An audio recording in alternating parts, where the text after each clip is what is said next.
Hello, everyone. It's so lovely to see you all here today. Thank you for taking the time.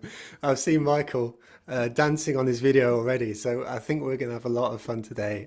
Thank you all so much for taking the time. If you haven't already, do pop in the chat where you're watching from. I'm already seeing plenty of synonyms for folks saying that it's raining where they are. But do pop in the chat where you're watching from. And if you haven't already, don't forget to switch your chat messages, as you can see on screen right now, to everyone. So everyone can see your messages, just as Patrick, Robert, George, Haley, James, Caitlin, Connor, Lucy, Amelia from the likes of Los Angeles, Bristol, Birmingham, and so many more places have done already. You're all absolute heroes, and it's really, really fantastic. And hello to Erica in Cape Town. It's so fantastic to have you here today. Today we have the amazing Michael Corcoran, who's the former head of social at Ryanair and the current managing partner of Frankly. I'm thrilled to bits to have Michael involved, as he's someone who could genuinely be described as one of the most influential, but potentially more important than this. And he's pulling a face at that because, you know, the humble vibes are coming out.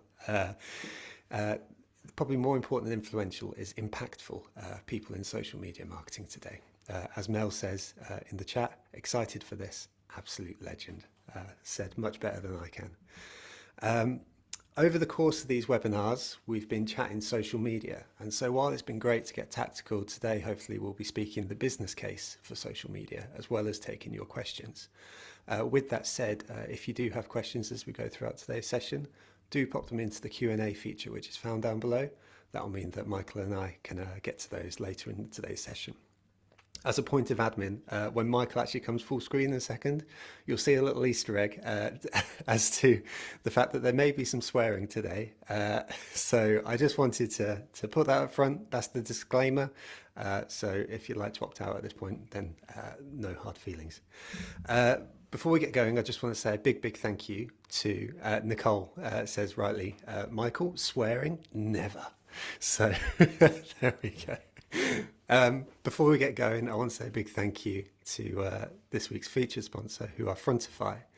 Now, Frontify are fabulous because they help marketers bring brand consistency across your work, which is fabulous because I don't know whether you've ever felt the pain of seeing someone in your team post something that is inconsistent with your brand, but it hurts. And Frontify help you solve that. They've got an ungated, no need to log in, no need to give any details report, which is at the QR code right there, where they surveyed 60 creative directors about the biggest barriers to creativity.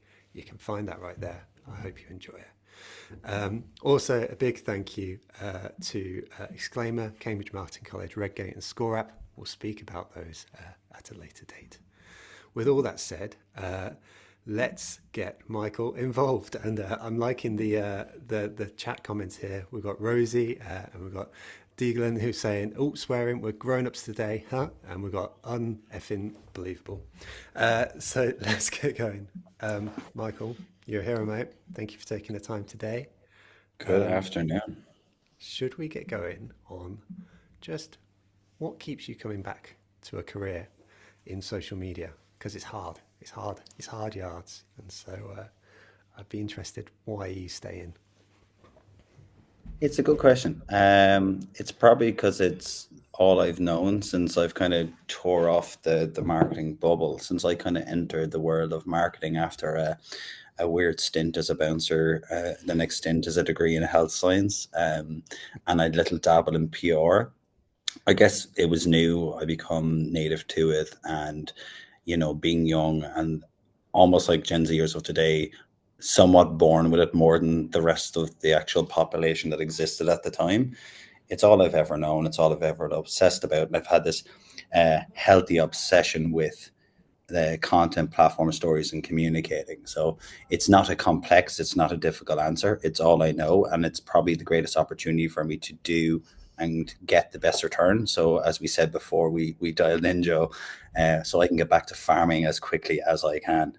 And I shared likewise my dreams of becoming a postman one day. So there's some parallels there. I love that.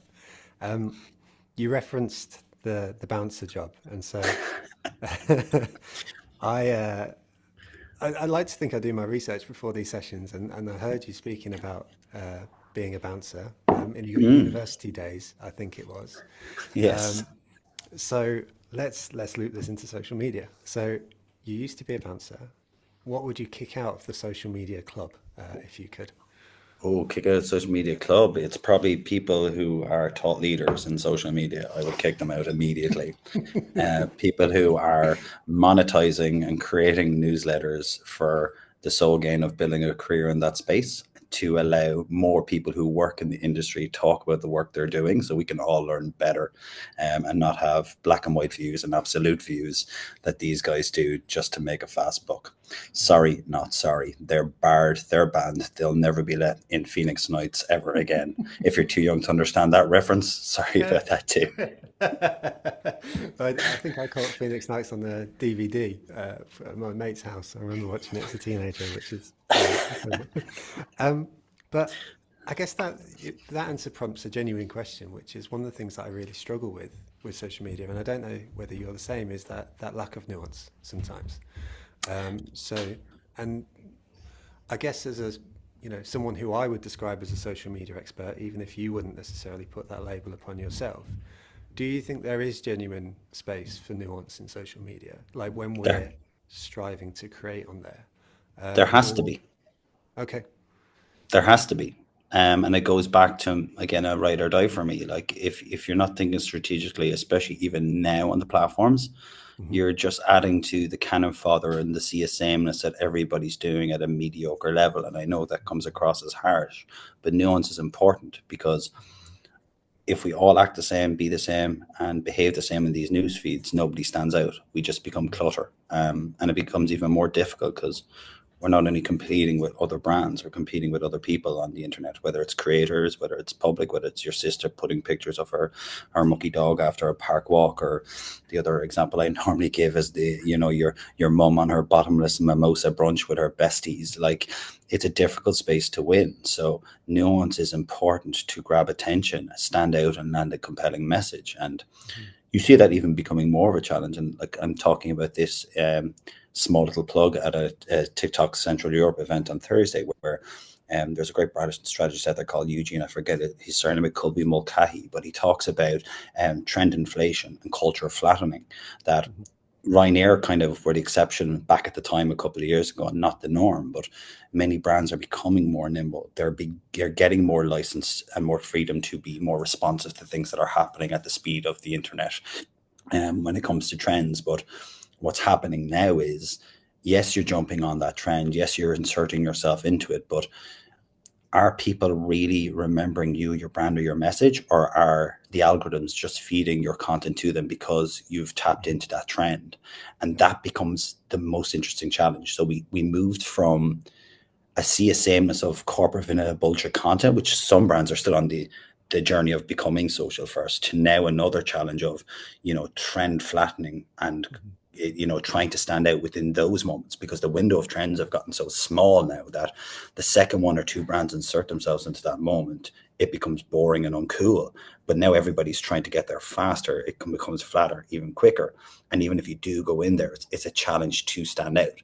And that's where nuance is important. And that's where stepping back and actually being more strategic, finding your why. What's your problem? Why are you showing up in the first place? And then connecting that to relatability and culture and moments, and then finding the best way to deliver on that in a way that is different. And I know that's hard, and not like different is quite a general word, but unless we have that nuance, you're never going to get there. We're all going to look the same, sound the same, and act the same. And we make social boring, and people yeah, don't like that.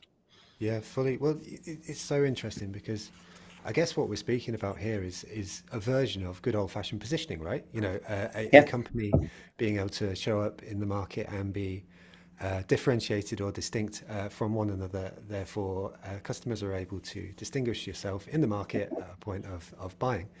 However, what's really interesting about that is when you engage on social media, it feels like a lot of companies are engaging with that sort of unhinged tone. It's almost become that flattening that you describe. There's that everyone is speaking the same on these things.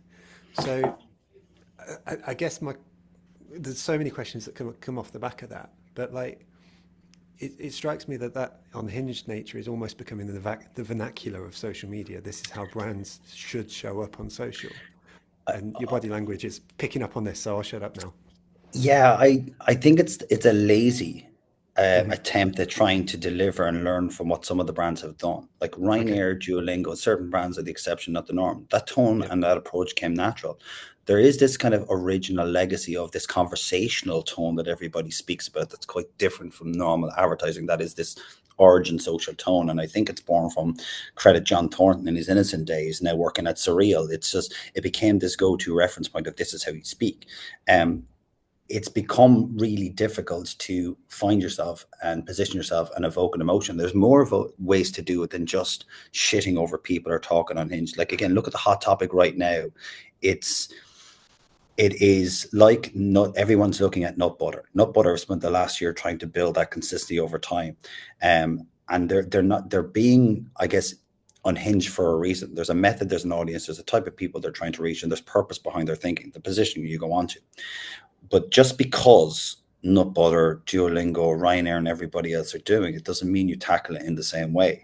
That was born from something. And there's more than one way to evoke an emotion. There's several other ways to unlock humor. Like there's several other ways to capture attention beyond what the others are doing. And I think what's happening is, and again, unpopular opinion or not, I don't really know if it's an unpopular opinion, is I think people are looking at what brands are doing and they're thinking that that's the solution or the reason why they took that direction, where it was probably a little bit more informed than they think, and it's rooted in something connected to, let's call it the four C's that normal brand strategy is built upon: the company, the category, the customer, and culture. I normally go brand, category, customer, social media, landscape, same, but different. And by following an actual strategy and building towards that, that will probably unlock the right route for the people to take that gives them the agent point of difference. Because now we'll get to a point where even like everyone speaks unhinged, Yep. everybody stands as them and become we're just navel gazing and chasing. We're not finding a purpose or an identity or finding something bespoke to stand out, and that becomes a scary challenge. It's a probably roundabout way to answer the question really, really badly, but Yeah. I think the big takeaway, if people are like, yes, unhinged is a way of doing marketing, but it's not the only way. It's one of many. You also see people who are the counter of that, saying that, oh, Gen Zs have like made marketing shit by being unhinged, and it's like, no, it's kind of existed since advertising was a thing. You look at the Tango ads of years ago. You look at American advertising, where they behaved in this weird lo-fi crazy way. And when it came to TV spots, it's nothing new. But for some reason, Gen Zs are getting the blame for this type of marketing. No, they're just expressing themselves in a way that works on the platforms. It's clever. It's a great start, but not the only way of doing it. Love it. And that's you described it as a roundabout way of answering the question, but I think it is a much needed way of describing it. There's a couple of folks, to my discredit here, who are pointing out in the chat that my microphone is a lot quieter than yours. So, folks, if that's the case, then just let me know. I've hopefully rectified that, but I've turned my gain up, which is all technical and stuff. Thank you, though, Michael. When we get to speaking about the idea of strategy, then I think that is such a perfect lifting off point for the rest of this conversation. Mm. So, could we speak about how you would go about building a strategy, or in your case, heading into a business, and the things that you are looking out for when you are auditing or just sort of intuitively looking at a social media's a brand social media? Well, I treat social strategy just like anyone would treat brand strategy. And like, let's caveat: I am not the best strategist in the world. I'm this jack of all trades who's trying to try and make what we do a bit better. But when I normally go in, I would try and do discovery work. So again, I build as much intel and experience. I gather as much research and insight across those four areas we touch. So brand, category, customer, and again, the knowledge of the social media landscape that we would bring, but in the context of that brand and category. We would then work that together and develop that thinking. But as part of that discovery, I also talk with the people in the business, because nobody knows the brand or business more than the people working there. And what you try to do with that insight, you try to turn it into a thought or insight that nobody else has thought of. And that's the starting point of going on the journey of developing a strategy that has a point of difference. And within those, we start to then drill down, because there's a lot of information sometimes and a lot of insight. And if people are really self-aware, there's no right or wrong way to do it.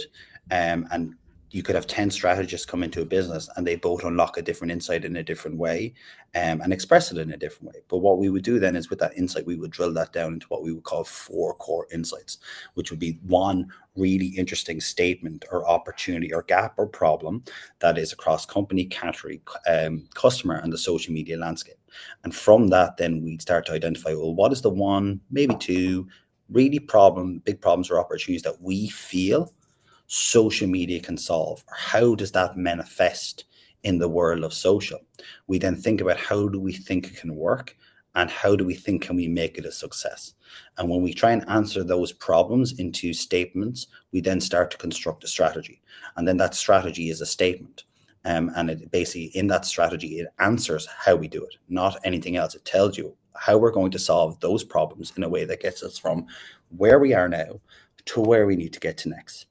And what helps that then below that is a set of guiding principles. Now, those guiding principles are not pillars. They're not content pillars. They're not that, because, again, unpopular opinion or not, people may hate me for being blunt about this, but there's so many people in our industry that use the word strategy flippantly when they talk about what we do.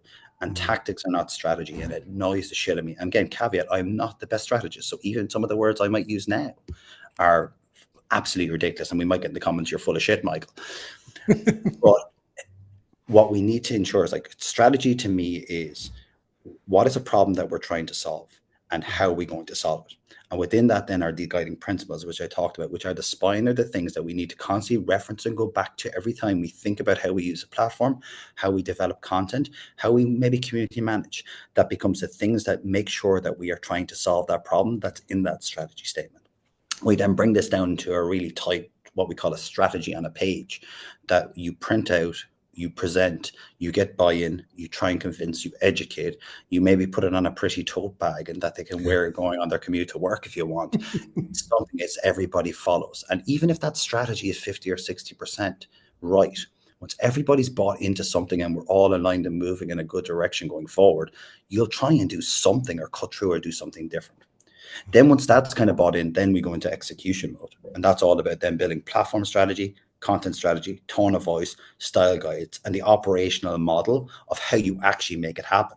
And the most important part of that is, that's based on the realities of time, resource, and budget. So it's not thought about organic as separate, creators lives with PR, paid lives with paid. It's about how you can use all of the things available across the whole infrastructure of social to deliver on that strategy with the greatest impact. And sometimes that means actually not doing organic at all. But it's, again, making decisions. And, like, again, the last little bit of fluffy line I'll give you is, strategy is also about sacrifice. The most important thing is not about the problems you solve, it's also all the shit you don't do to avoid Tom and accounts telling you to put the stupid post up on social. It's about making decisions and blinkering all that. But you can't do that, or you can't get buy-in from people without having that strategy, that buy-in where we think about brand and business. You can go up to the big boys in the big room and tell them how to do it. Show we actually think like big people and actually do better work. Mm. Bloody hell, that was just incredible. Thank you so much, mate. What a masterclass to sort of work through that. I mean, I can't help but reflect on everything you speak there, and you speak about it in a very social centric manner. I'm curious how, when you're heading into organizations, you interact with other marketing. So either the overall marketing strategy, or other other channels that aren't social. Because it strikes me that one could do everything you have just described purely for social, or a lot of that work may have already been done up front in a broader marketing strategy, and you're more there to deliver. How's that work for you? You think it'll be done, but if you probably ask the 274 people on this call, maybe working for brands, can you all answer yes or no? Does your head of brand or brand team have a brand strategy? I could guess, or hazard a guess, the majority of will say they fucking don't. The reason why I bring this rigor in is because most of them don't have a brand strategy there in the first place. And that's absolutely mental. Like, we're working with partners at the moment where that isn't happening. And by even for us taking this rigor on social alone, they openly admit they have learned so much from what we're trying to do, because we're trying to think like brand to do our best work. And they're actually now going, hey, shit, we don't even have our shit together over here. We're going to try and solve and do that. And they're very self-aware of that. So we treat it in that way to try and actually make it work. And that becomes very, very difficult. But for me, it's important, because if we don't start thinking and talking brand and business, especially where I can see people talking like one-man bands, teams of one, we're never going to be able to unlock getting more resource and getting more respect for the big opportunity that social is, unless we do this type of thinking and speak their language. If we don't, they're just going to treat us like 12-year-olds posting shit on the internet, or like going, my 10-year-old intern can do it, because that's how they think about what we do right now. And they actually don't understand how to do it properly. I just love it. It's so useful. Thank you very much. We've got Andrea in the chat saying just word, which is a fabulous way to sum it up. You mentioned the senior stakeholders there, so let's spend a little bit of time, because we titled this "Building the Business Case for Social Media," and a big part of that is going to be those senior stakeholders. So can you speak to some of the common misconceptions that you run into with senior stakeholders most regularly? And actually, before you do, I think what's actually really useful is that the way you just described your process actively seeks to alleviate what I imagine are probably quite a lot of the common misconceptions around social, a plan that is grounded in insight, et cetera, et cetera. But presumably you've experienced those regularly enough that you've built your process in such a way which alleviates these things. So it's a different way of framing the process question, but I'm interested why you ended up where you did to battle the misconceptions that you faced. I just got tired of the disrespect and the lack of knowledge and rigor that nobody else was doing. Like, again, you talk to senior stakeholders and they still think that, oh, you've got 100,000 followers, we reach 100,000 people. Let's stick that boring Mm. clinical message on the platforms because everybody's going to know about it. The lack of the right education is always going to be the problem. And like, I partly blame them, but I also put the accountability on us as professionals, because I don't think we've put that much strategic rigor on our thinking. Now, again, it's also because people aren't investing in it, supporting us and delivering it. But what are the small steps we're taking to speak their language, to bring them on the journey of education, to get respect in the room? Even how we report every element of what we do on social. And again, I know I'm being frank, but that's what I've built a business on trying to do right now, and bring in the likes of Beth, who works with me. We're trying to make this easier for people to understand and educate. It's hard to drill down on one or two misconceptions. I just don't think so many people really don't understand it and don't treat it for the opportunity that it is. And I think we just don't do a good job of it. So we have to start developing and being more strategic. Yes, it sounds boring and it gets in the way of having fun, but it's clarity, it's direction, it's buy-in. It can be the difference of going, okay, guys, rather than trying to run 11 channels and post all this ridiculous fragmented content on our channels, because all we are is servants that spray and pray content on behalf of brand X, because head of brand, head of PR, head of ESG, Tom in accounts, and the CEO wants all this content on the internet. If we actually have focus and a decision to solve one of these problems for the business, and you let us go do that for about 6 to 12 months, and we'll try and come back with some signals of that it worked and how we measure it, not just by vanity metrics. Mm. If we do that, can you give us buy-in that we can do something bigger than this? Can we have more investment in people? Could we have more investment in budget? Can we take them on a journey? I think it's a bigger, wider issue than a couple of misconceptions. I think there needs to be an overall in how we operate. There needs to be an overall in how we are respected. But the big thing we need to do is we have to earn that respect too. And we've got a lot of way to do it. And I know that's uncomfortable for people to hear, but that's the truth. I've experienced it for 12 years. I'm going into every business I'm talking to, consulting with, and the same problems are happening. They don't understand strategy. They don't understand how to do it. They want internal operations, but they actually don't understand how much time things take to deliver on social.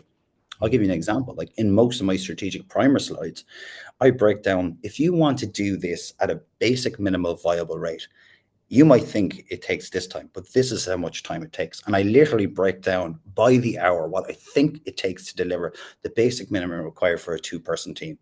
But you think it's that much. And that excludes all the meetings and all the bullshit they have to deal with outside of actually just doing their job. Mm. You like they really don't understand the opportunity or how to do it. And I like it to me, and again, this sounds dramatic. It's a full root and rebranch rebuild of actually getting social up to a place it needs to be. Because it's not easy, it's fucking hard. You Mm. know, and anybody who makes it or to sound and look easy, it's just they're talking bullshit or they're selling you a fake fucking pipe dream. God, there's so many preach moments. I kind of just want to leave it there, you I know. hope people aren't crying. I hope people can't. I hope people aren't crying. I hate being morbid, but we need a come to Jesus moment. And it's not from thought leaders or people who don't, it's everybody on this call. There are no doubt people on this call who are doing fucking great work, but Mm, nobody's hearing their side or how they're doing it. We mm, have again, people are going to hate me say it, but I'm going to go for it. Bet's going to kill me. But we have gobshites like a fucking Jack Appleby talking absolute crap on the internet that's helping nobody. He's shitting over Gen Zs, saying they don't have a clue. And he's not actually looking at the most knowledgeable people about social, which is actually Gen Zers, and how we, as the millennials, who actually have emotional intelligence, experience, and skin in the game, can work with them to do this better. It's mm, just we really, really, really have to do better work. mm, mm. No, it's you know, it's a grounded in realityness, you know, and Mm. that's what I have come to appreciate about your work, because the proof is in the pudding at the end of the day, isn't it? You know, you worked on the brand, you worked on a series of brands, and you've ended up in the place which you have, which is, you know, exactly, you know, what we need to be doing. And as you say, it's hard work, and it's become quite striking. I think you look on social medias of like social media managers, etc., the amount of burnout that's in the industry with folks who feel like they have to keep up the entire time, you know, and particularly in, I would say more frequently you will see it in younger people, and it's a real shame because it's working so hard. So this is why I feel like this strategy piece is so important, because it is that direction point, right? You Correct. know, it's that moment to sort of say yes to some stuff, no to other things. And that is important. Bingo. I want to pick up because you reference so strongly there the point around strategy, and I think one of the things that is quite difficult, and you mentioned the word vanity metrics as well when you were Mm. speaking, and so I want to pick up on those 2 points because this webinar is entitled "Building the Business Case for Social Media," and when it comes to metrics, when it comes to that sort of tying together point between social media activity and something at the end, you know, let's call it ROI for want of a better phrase. I think there still remains for some people a disconnect between those two things. It's like, cool, we went viral, but we've no idea how it impacted the business, etc., etc. How do you Mm. start to think about that? Because I feel like that's we've got Laura Ann, in fact, in the chat who says ROI makes me want to cry, and like it's easy to make this a trivial point, but I actually think it's a really important one when we come to exactly what you mentioned, which is about deploying more resource to this because we've justified it and showed it, etc., etc. So on the metrics front, how do you start to do this? Look, the most important metric social can provide in the pure simplest form is reach. And again, whether that's paid, whether that's organic, whether that's working with creators, is reach. But then each of those methods maybe solve a different objective. One could Mm, be conversion based, one could be salience based, and one could be brand building based. Um, but reach is probably the one. There are elements of actually delivering really good community and engagement, but it's very hard to. There is no one set of metrics beyond reach that is going to solve it. It all goes back to the strategy. How do you measure the problems you're trying to solve? So one problem could be we need to change perception. So how do you can't measure perception change by just saying we got likes and shares. There are signals where you can drill down further where you let's call them advocacy metrics, where shares and saves are some sort of signal that it's ensuring they endorse the content that you've created, that you could allude to that is helping shift perception because now people are advocating our message. But we've got to actually come out of social to try and measure this. There's so many different ways. Again, measurement studies, you've got brand uplift that comes in paid media. Most big brands, and I know it's probably it's more rooted there for those and limited to others and small businesses, but brand surveys, research will again show those signals, give you more less than anecdotal references and actual pure numbers to show, is what we're saying on a specific platform changing a metric or a mood for this particular person or this particular target audience. And that's what we did in Ryanair. Sure, we were getting billions of impressions, but were we actually making an impression was the actual really challenge. The problem we had was perception, particularly with the millennial audience. So we tried to actually then figure it out. So I went to the insights team. We had a brand survey in Ryanair that went to 30,000 people a month. So we got questions put into that brand survey to go, hey, what is the metric that makes you like Ryanair more? I actually asked them, we put in the question, what makes you hate Ryanair less? But they wouldn't let me do that. And in that then was a series of actual then options. And from that, social was one of those. So again, we started to then follow and track that to see, was everything we're doing on a day-to-day basis compounding to actually shift the mindset and give us an extra metric to really, really prove beyond all the fame, is it doing something? So it's a very difficult one to answer because it's really dependent on the problem you're trying to solve with the content you're trying to create. And therefore, then you then build the metrics or the way of measuring beyond that. And that could be on platform, that could be platform plus another method of doing it. Nice.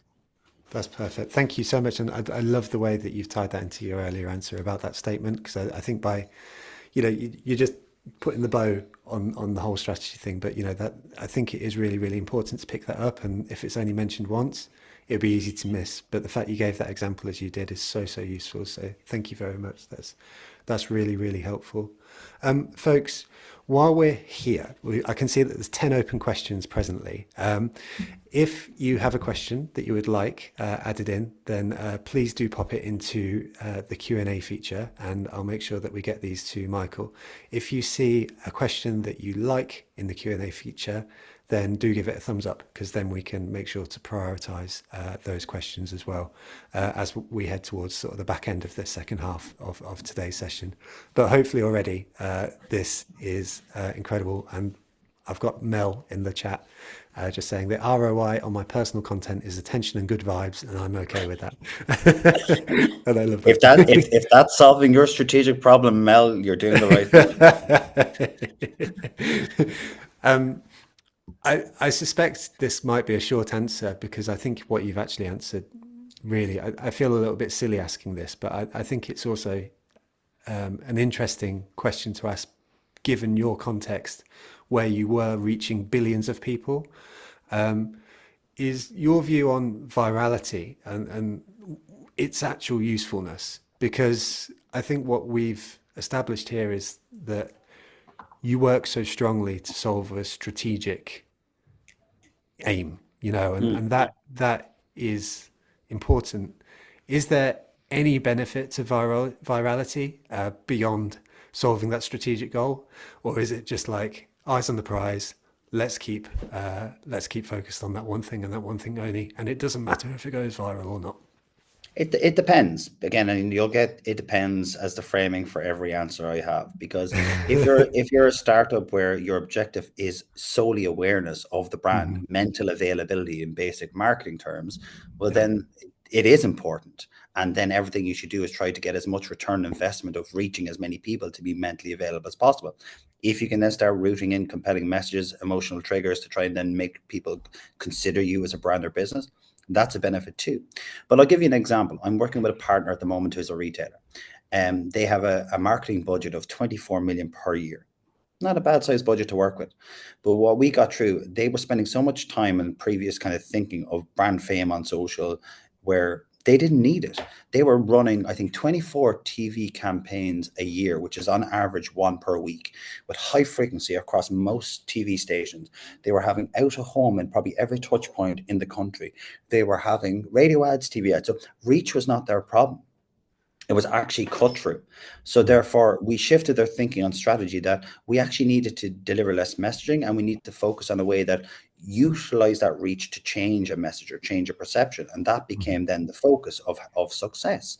So again, virality helps. Reach is the one of the basic of drivers of trying to actually use social the most effectively, especially organic. You're not Mhm. doing organic to potentially reach a small amount of people. You're starting to reach a lot of people. Then it gets nuanced as you go down and you're thinking, how do you build and foster communities? That might be an approach. I think what also influences too is when you work in marketing, you try not to think of social in isolation to all other touch points, because to the point of the partner I'm working with, we were reaching probably critical mass everywhere else. So we Mhm. didn't need to focus on that as much. So we could make better, more nuanced decisions on the platforms. If you're a brand where social is your main driver, well, that becomes a bigger challenge for you to try and win. But if it's part of the wider mix, you can be more considered on how it comes, and it goes back to strategy. The problems from brand strategy could be the same, whether that exists already or whether you get to that point of thinking. But how can it manifest and what can we solve? Because it might be a case where community is important, but also reach and awareness is important too. Mhm. But Mhm. you know that you're going to reach everywhere else here. So that means then you can make the decision and the strategic sacrifice of actually, that's not my focus. My focus is actually now to be more considered. It's actually then turning into community first. So I'm going to focus on fewer, bigger, better, but build an actual pool of people who are so highly engaged that we cultivate a community in a really clever way. So it's very hard to answer that in a single statement to Mhm. make everybody on this call work from it. It helps. Virality helps. It builds brand fame. It also then, let's talk about the non-tangible things. Mhm. Is it buys currency in the C-suite too? If your C-suite guys are seeing you're getting impact and people are talking about your brand, it's currency. It turns them on. You know it's going to work and it's going to do. So I get why people do that sometimes as well. Virality helps. It's reach. If you can then land a message in it, it helps even more. But it's not the success of social. It depends. It depends. It depends. I mean, what was the first answer that we had today? We need nuance, right? Mm, And so it depends is a perfectly acceptable answer, and completely.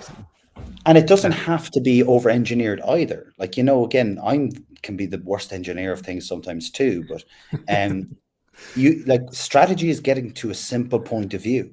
Like mhm. you do all the rigor and the work to actually make it a simple thing for people to follow and then do it creatively with repetition. When you put in the reps and you do that work, that's where you get to the gold. And then if you can then condition a team to do it creatively with repetition and be that kind of single-minded, it works, it wins. It's why it works for Ryanair, why it works for Duolingo. Yes, they're kind of skewing and they're peppering around into different cultures and touch points to kind of grow at scale, but Yeah. it's rooted in language learning is fun. And Mhm. they play with that repeatedly in a very clever way. Yeah, love it. I mean, this is just it's just good marketing, right? It's exactly that. Um, we've got so many folks in the chat feature right now. I'm going to count them because I think there's at least 10 folks saying yes, please, to a whole masterclass slash workshop on creating social strategy with Michael. So I think you have a lot of early customers for a course. Should you choose to do that, mate? It's in the pipeline. I'll do my little pitch. I'll get my value in this. Like what we do at Frankly is we're trying to do it with businesses first. We're trying to build a better way of doing it. We're going to then break it out into working with smaller businesses to do like strategy retreats where we know people can't afford the big consultancy fees, but our job, yes, I want to make lots of fucking bank like everybody else does, but I also want to make this a better place. I know that sounds all high and mighty. I fucking sound like Steve Bartlett right now, but what we're trying to do is like we're trying to build a model that we can then take to others and then grow it at scale. And the dream would be actually doing a course. It would be fantastic to do it where everybody can learn right up and down. It's just like again, I don't have a bottle of Huel for anybody on the chat, but if I did, like it's the best drink I've ever drank. Um, so yes, to answer, I am looking to try and do this, and it won't be just me, by the way. It'll be the people I hire and the other people in the industry that I really respect that have really great perspectives, open mindedness, who even challenge my thinking. Because the other thing is, I love people who have a different point of view. Because I'm not the holy fucking grail. I am not the Lord and Savior of social media. I'm one person with a view who's trying to make it better. And I Mhm. love bouncing off people who try and actually want to challenge each other and have a rounded view, not a single-minded view. Bang on. Well, I think you have your first retreat sorted. So Like, let us know. And I said this to you before we went live, but we'll let the community know about it too, because I think, in all seriousness, a lot of folks have got an awful lot from this conversation so far. Brilliant. Um, there are 20 open questions now, and a bunch of thumbs up as well on the questions. So if we now head into community questions, Michael, and like this is going to be all over the place. They're coming from lots of different places, but hopefully this is an Great. opportunity to get your opinions on some stuff. Super. So the first question comes from an anonymous attendee, but it's also mirrored by James Ellis in the third most popular question. But the anonymous question says, like many, X is becoming troublesome. Is it worth attempting to convert followers from this channel to another? And what are you seeing filling this gap presently on social? It'll be difficult to convert them because most people left there are probably right-wing at dickheads who are looking to stir shit. I know that's unpopular. Maybe some people won't like that and jump off the call, but X is in a difficult place right now. I think the US presidential election is going to dictate, and this is my view, by the way, and I could be talking absolute shit, but I think the presidential election is going to dictate whether X stays or goes. If Republicans win, Elon stays and it becomes an even bigger cesspool of shit. If he doesn't, you're going to see every country come for his head, bring him to court and take him down, where it'll come to a stage where he'll probably end up having to liquidate the company and it's gone. So I'm not going to tell people what they do and what they don't, but if you're still on X publishing content, I will be strongly considering exiting, and even your exit strategy, just stop. Yes, Mhm. keep it live for maybe the current customer service things that might be coming through and some of those functional things. But every partner I've been working with, they're most of them are off it already and not, Okay. they don't exist. Nice. Okay, and if we broaden that out to James's question on what advice would you give to folks exiting channels in general? Walk away. Is just walk away. Throw the keys in the letterbox and get the fuck out of there. Yeah, yes, there might be a bit of an exit work needed because there is still a high volume of people when they look for you from a customer experience point of view. They search in these platforms and you appear. There's a value there. But when it comes to producing content, switch it off because in most cases, and I know I'm being blunt here, nobody gives a fuck. We're Mm, brands. mm, mm. Hang on. No, love it. Good. Okay, let's go to the next one from Sarah. So Sarah asks, and now there's 24 open questions. So Let's go for it. uh, It's fine. yeah, let's go for the next one from Sarah Jean, who says, what is the one skill you need to hone in on to make standout posts? And we've covered strategy a lot in here, but if you were to, maybe if you were even just to reflect on some of the folks that you've worked with in the past and some of the traits that you admire about them, what were the characteristics that made them brilliant at their job? That's a difficult one because it again it depends on your strategy and your content. Hmm. I normally build a team that reflect the strategy. Hmm. Okay. For example, I hired creators for 50% of my team at Ryanair because I needed people who understood creator behavior and creating content in the way that was social first. I balanced that off with more the, let's call him the traditional social media manager who was like corporately conditioned to attention to detail and brought those together. I can't answer that in a simple question. It is, I build teams and operations based on the strategy.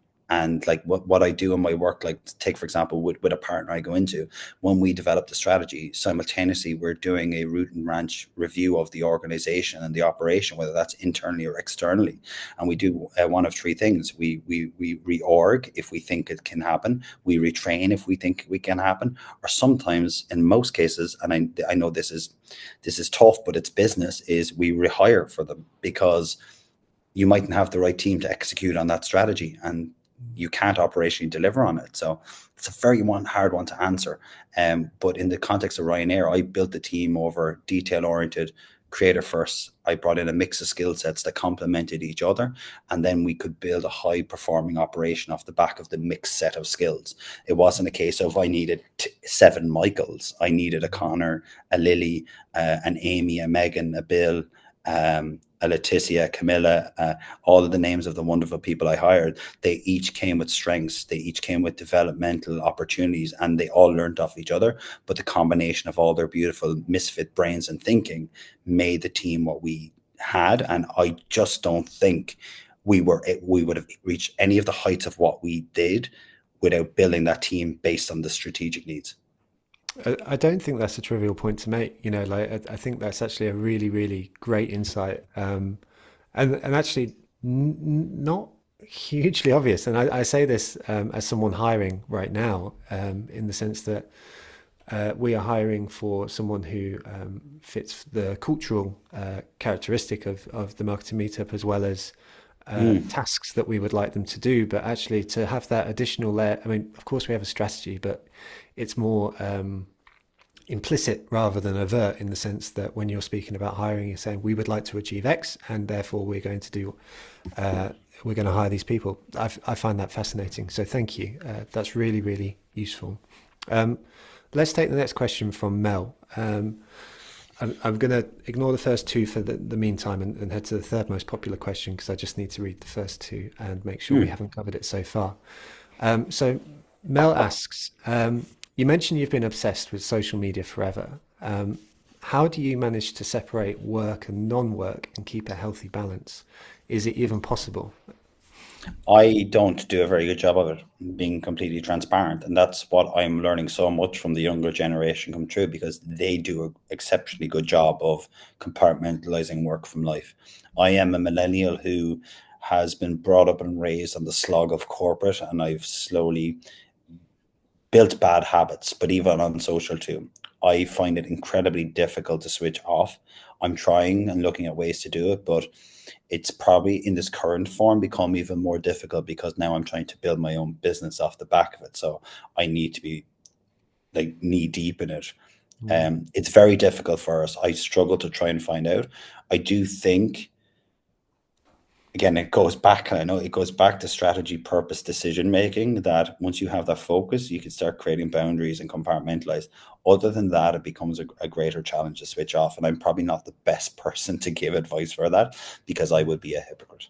yeah, it's so hard. I think, as referenced earlier in the chat, that like in social media specifically, it feels like that need to always be on. And even though you are right when you point out the strategy stuff and sort of saying yes to some stuff and no to other things, the fact that, you know, that can help to a point, right? You know, but if something drops at 9 o'clock at night on a Saturday evening, you know, and you feel like you got to be reactive to that in the first couple of hours, that's tough. Is that just, I guess I'm asking this not looking for an answer, but is that just a necessary part of being a social media manager, that you kind of always. It's necessary and unnecessary at the same time. And again, Mhm. we touched on it like when we were doing the prep work. Like, we're not firefighters or doctors. We're not saving lives. We work in bloody marketing. Like, Mm, if something can't wait till Monday, that's a big stretch into interrupting somebody's life. What I used to do in Ryanair, for example, because I'm a hypocrite, I just made sure that my team didn't work on the weekends and evenings. I took the cover. I did all the work. So the reactive opportunities you would have saw in those times out of clock, that was my mm, responsibility. Why? Because I was probably getting paid a lot more than them, which meant that I should be doing that and not people who are being paid an average wage to work an average week. I think that's mm, incredibly unfair. If there's ways to balance that, um, whereby if they do it, they get time in lieu and get balance. If the balance is there, working the unorthodox hours then is somewhat, I guess, acceptable. But um, unless it's mission critical, mm, I think we just need to create more boundaries. I love this question I asked somebody in an interview before for a job. Like, I asked Normie, if there's one thing you can change about social, what would that be? Her answer absolutely was fantastic. And I actually steal it every time and use it. Wouldn't it be great if you could create social and actually treat it like a corporate job? It opens at 9 to 5, or like the stock exchange. It opens at mm. 9, it closes at 5, and then we can all walk away. Imagine putting those guardrails around social. It would probably completely transform a positive way technology can actually work, and a positive way the platforms can work. But I think that's a bit of a pipe dream when all these platforms want to sell you loads of ads and loads of products and make lots of money. Yeah, yeah, interesting. Thank you for answering that. I appreciate it's not an easy one to answer, but Mm, we've got Anna in the chat, sort of saying that's a very good approach. So you got some validation there from mm, Anna. Let's take the next question from Georgia, who references something from earlier in the chat when you were speaking about your strategy. So Georgia asked the question: do you think it's necessary to have content pillars or guidelines alongside the SOAP and guiding principles, or does this make things unnecessarily convoluted? Yes and no, because I'm trying to unpack my a strong viewpoint on that at the moment. So, the program that I'm currently delivering with my partners is kind of spread out over like 12 months, and in that we have a strategy that sits on top, and then we start to break down executional strategy work. So, content strategy, platform strategy, tone of voice, style guide, and then all the tactical nuance that sits under that. I'm currently working through a framework on content strategy where I'm trying to get people more to a single view or a platform, like an idea platform in marketing terms. And under that, I'm currently using pillar team systems to try and make sure that the most important messages that need to be expressed through that platform, the intersection of the two of them happening. Where I'm challenging myself and Beth working with me at the moment is whether those pillars actually need to exist, or I'm trying to retrofit what is content strategy of old into something that may not be needed. I don't Right. have a straight answer. I think they're helpful. They're helpful in terms of putting structure and rigor to your content planning. So the functional planning of making sure you have the right balance and distribution of messaging, I Mm. think it's important, but I don't know whether it's the right approach in content strategy anymore. And that's something I'm trying to figure out and get a stronger viewpoint on. I think where it becomes even more brilliantly simple is yes, you can get all those messages into content, but you've got to remember the story arc of social content is so small and you've got a small Mm. window of opportunity. And not everybody sees the same content that you post every day. It's different people, and there's a compounding effect of it over time. And the route to actually doing it well is probably an idea platform that is expressed through pieces of content creatively with repetition time after time after time. There might be nuance of change of how you make it culturally relevant, how you make it relatable, or how you land a message, but the silver thread is that idea platform. And by doing that, that compound effect is going to have constant cut through for you. So again, another talk around answer, but I'm kind of talking through the process of where I'm Mm. trying to get a better view on that. They're important for functionality and kind of operationalizing messaging, Yep. but I don't know if I would consider that to be strong content strategy going forward. Mhm. Hopefully, in time, I'll have a stronger viewpoint on that. Well, I appreciate you sharing your explanation, and it struck me as you were speaking there that the role of a social media manager or social media team in particular feels particularly challenging because what you're having to do is internalize a strategy so strongly, and then react to something in the moment, which, you know, when you were speaking through the mole, it struck me that it could be quite a lot of layers and quite complicated. But actually, what you're asking folks to do is internalize this and make a judgment call, probably like that, because you're having to Yeah, relate these two disparate things. And so, I guess, in the spirit of what you're speaking about, it feels like simplicity of strategy without these extra layers is probably going to be quite useful, which is completely.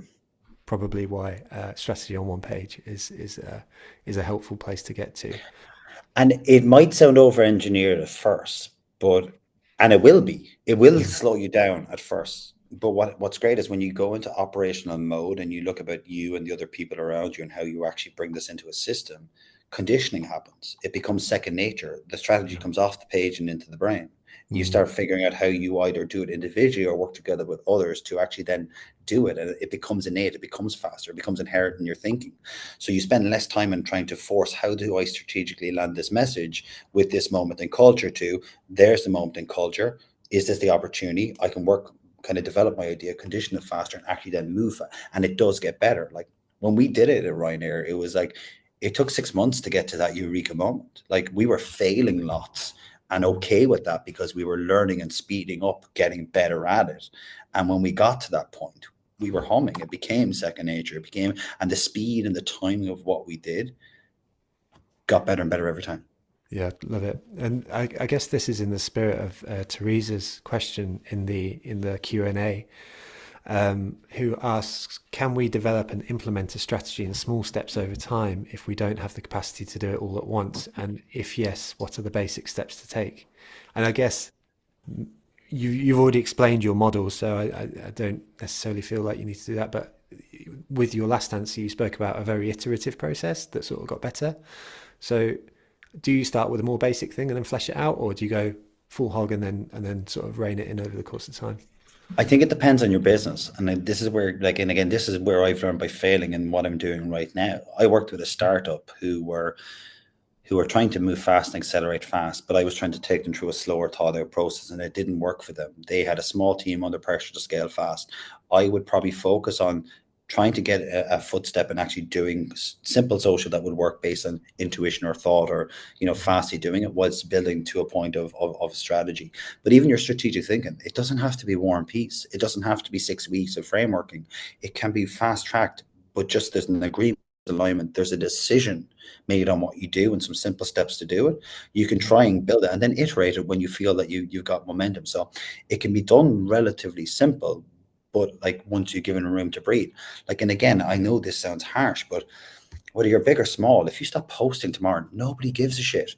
Like Yeah. if you really want to spend time on strategy, you could be off the internet. Yeah, you might have a brand who has like built consistency and frequency that if they stop, momentum will shift. But if you don't have anything, you could literally park social for 6 weeks, work on all of this, and then go back to it and rebuild again, and probably have a better chance of actually succeeding than what you're doing right now.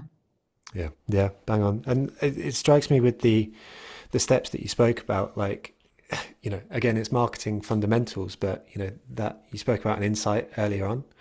So getting that insight is going to be really useful. But I also, reflecting on your answers, at one point you sort of said the problem we're going to try and solve is X, and you described it with Ryanair about the Gen Zs. I think it was that you described Millennials, yeah. So the millennials. perception expectations were too high. The Yeah, silver spoons in their mouth were just, there were too many of them. but Gen that Z's didn't. Go ahead, go ahead. Sorry. just that statement, having that statement feels endlessly useful. And I think that's probably something, when you asked the question earlier on about whether people have a brand strategy, even if people get to that point, that is going to be endlessly useful in getting to yeses and nos, as you pointed to, with general strategy stuff. Michael, the hour's flown by, my friend. So I think that's probably taking us to the end. So what I'm going to do is just capture all of these questions so that you've got them. I know that you're exceptionally busy, but at least you've got them in case that you want to fuel that with the rest of your LinkedIn content going forwards. Well, But do you want to do one or two more? We have time if everybody else has time. It's up to you. oh, mate, if you're up for it, I'm up for it. Yeah, I'm here to help. And again, all I ask is a good return. Take a screenshot saying Michael Corcoran is amazing at social media on LinkedIn, and then we're all happy. So let's go for one or two. The hero. Look at that. Well, while we're doing that, I'm going to try and find your LinkedIn QR codes. So you get inundated with requests. I hope. Don't. I jest, but it's also true. I got to put food on the table, guys. You got to help me. Right, I want to go to some questions that we haven't covered so far. So, folks, could you do me a favor as well? And if you see any questions that you really want to get prioritized, then please do that. Let's just take the top question. I haven't had time to read it in its totality, so I'm going to be reading and speaking at the same time. So, Georgia asks, when initially implementing a new marketing strategy for a business, how do you prioritize tasks or channels, particularly for B2B, where the lead generation is slower and it's a longer game? It's easy to get swept up in the quick wins. How do you know what's important?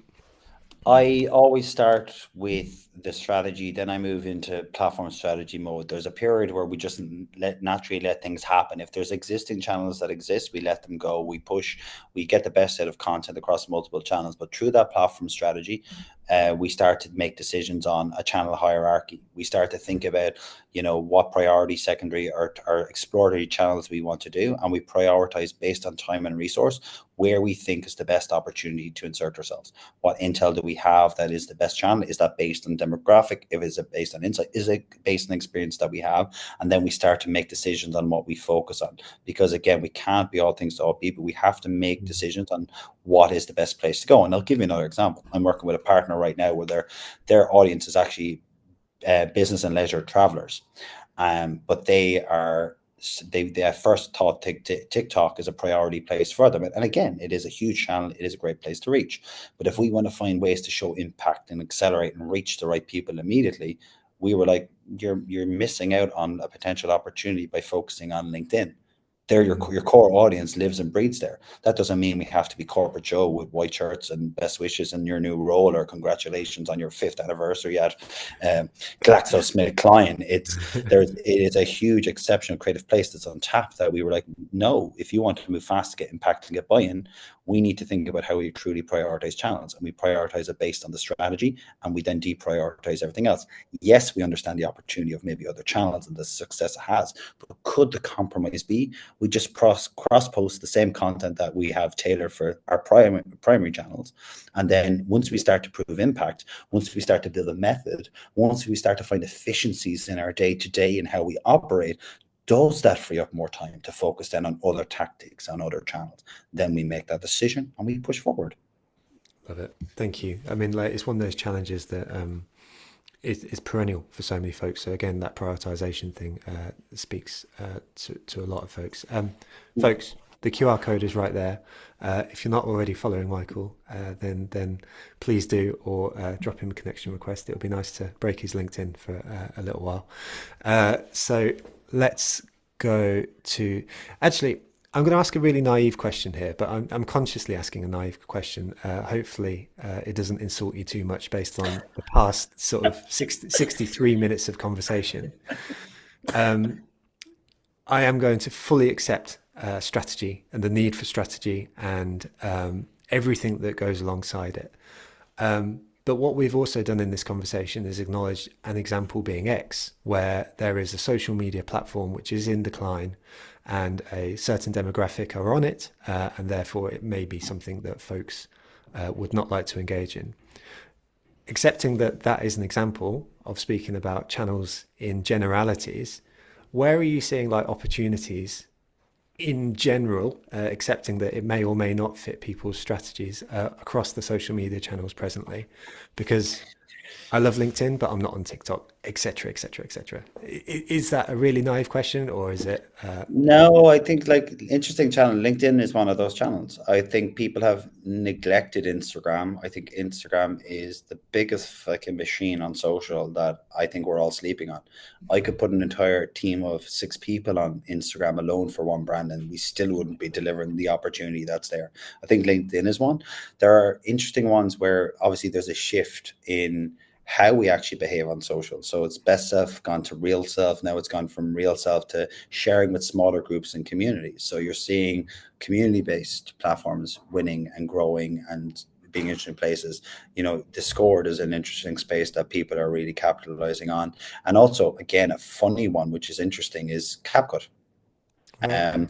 People wouldn't consider CapCut to be a social media channel. Now, I know this is a ridiculous hot take, so again, I could be talking shit, but this is just, I'm trying to observe and find where the next one is. But CapCut is basically TikTok in disguise. Gen Alphas are kids of millennials like me. I have a 9 and a 10-year-old who have tablets, but are not allowed access to social media. But they are allowed access to CapCut because they like making content, because they see the Jake Pauls and the KSIs and the Sidemans of the world doing this, that they want to be them. So they asked to download CapCut, and they're using CapCut in a way that is creating content like them, but not going on the internet. However, if you actually go into the CapCut app, you can follow people, follow their templates, comment on their templates, engage in their content, actually have community building CapCut in a way that's exactly like the interface of TikTok, but it's not TikTok. And this is all on the tablets of people from 10 years old and above that are becoming inherently comfortable with CapCut. That looks like could be a place in a place. I'm not telling you to target children by any means, but it is a place that is probably in the next few years going to be a potential social media space, because they're making templates. They're not sharing them publicly, but they're sharing them with their followers within that app that not many others are maybe behaving or seeing. So it's an interesting space to actually go into to see, is this an opportunity in a few years to come? But right now, I don't think there's a major shift. I think the dark messaging apps are potentially a place if community is the solution.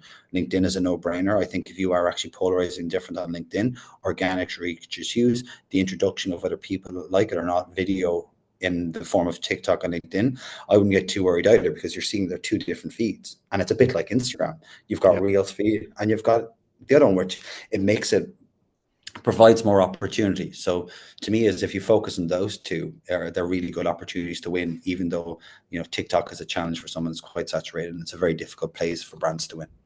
100%. I probably Oh, and last YouTube. question. Oh, and YouTube. Sorry. Again, I saw it again. YouTube is, again, if you can crack the code there with shorts, you're onto a winner. Again, second biggest search, and it's huge. I just don't think brands have untapped it in the way creators have, and there's probably an opportunity there. And there's also things you're observing and seeing around creator brand partnerships, creating long form, interesting content in certain categories, where the return of that actually is starting to come back. Love it. Mate, you're a hero. Let's call it there because I've been going through the Q&A and there's some questions which are new, but I feel have been answered by the answer of strategy.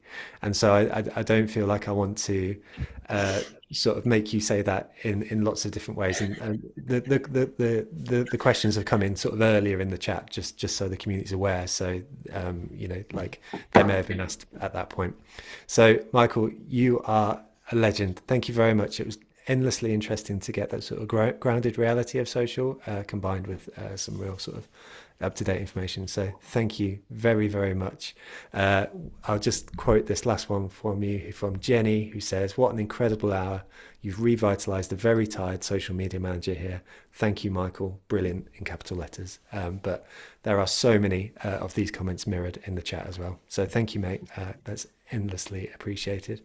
And thank you as ever to the whole community for providing excellent questions as ever. The vitality in the chat, it just makes such a difference to these sessions. So you are endlessly appreciated. And I hope this hour was as useful as I absolutely think it was for you all today. Before we get going, I just want to say a big thank you to our featured sponsor for this week, who are Frontify. I spoke about them at the beginning, helping you bring some brand consistency to all of your efforts. And also a big, big thank you to Exclaimer, Cambridge Marketing College, Redgate and Score App. We'll speak about those in future weeks. Michael, you're a hero, mate. Thank you for taking the time, and thank you to the whole community. We're back next week with someone I know that you like, which is Annie May Hodge, speaking all about social media updates that you need to know. She's a legend. I steal all her updates. I love it. The advocacy is real. Michael, thank you, mate. And thank you, everyone. We hope to see you next week. Take care. Take care, everyone. Thank you. Take care.